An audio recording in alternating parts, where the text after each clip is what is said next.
ход, вдох отдыхаешь, а давах еще от той галаш, харшиш, халдер. Герой труда Марем Богатырева вспоминает, как нелегко им жилось на этой улице до того, как здесь уложили новый качественный асфальт. Удобство и комфорт передвижения – то, чего они так долго ждали и, наконец, получили, радуется Марем. Таган тууни аппарат таур тхбаакын агдим болчхан ханеларье. Геттердикидер, но таган тхунч аппарат туе. Далсаг долт, эпачахай долт, главарей они долт, юртдя долт. Чаг قهيج بيحكى شادولت جا سيري حد يجتر خصخط ولسا أسيشيني يوش بارغت داعي وأروال برجل كادق ده ولسا يعني أخوه. Женщина живет в Верхних Ачулках более полувека, и в этом году по просьбе местных жителей глава республики поручил благоустроить улицу Партизанская. Она первая при въезде в село со стороны Кантышева. Ее протяженность 800 метров. Глава республики приехал в школу. Они подошли, попросили, чтобы они проложили. И после этого, по поручению главы с дорожного фонда, был проложен этот асфальт в мае в этом году. Сейчас планируется и по Садовой улице. Деньги выделили. В этом году успеем, по-моему, положить.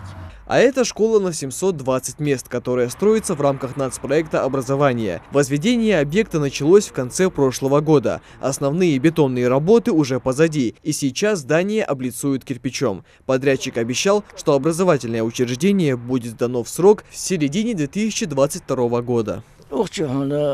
Актовый зал, спортзал, столовый, библиотека,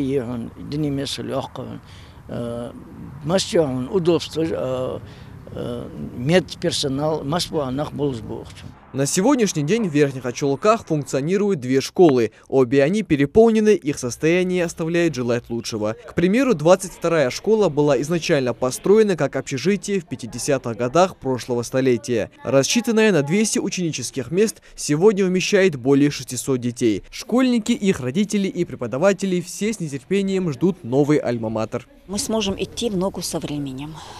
У нас будет возможность и дополнительные занятия проводить, и различного рода мероприятия. У нас нет актового зала, вот это тоже сказывается на воспитательном процессе. Мы же не только обучаем, но и воспитываем учащихся. Вот поэтому у нас большие надежды на эту школу. В сельском поселении также строится еще одно образовательное учреждение на 720 мест. Возводимые социальные объекты не только разгрузят большой поток желающих получать знания, но и откроют новые возможности для обучения детей на современном уровне. Микаил Тангиев, Мухаммед Белакиев, Новости 24.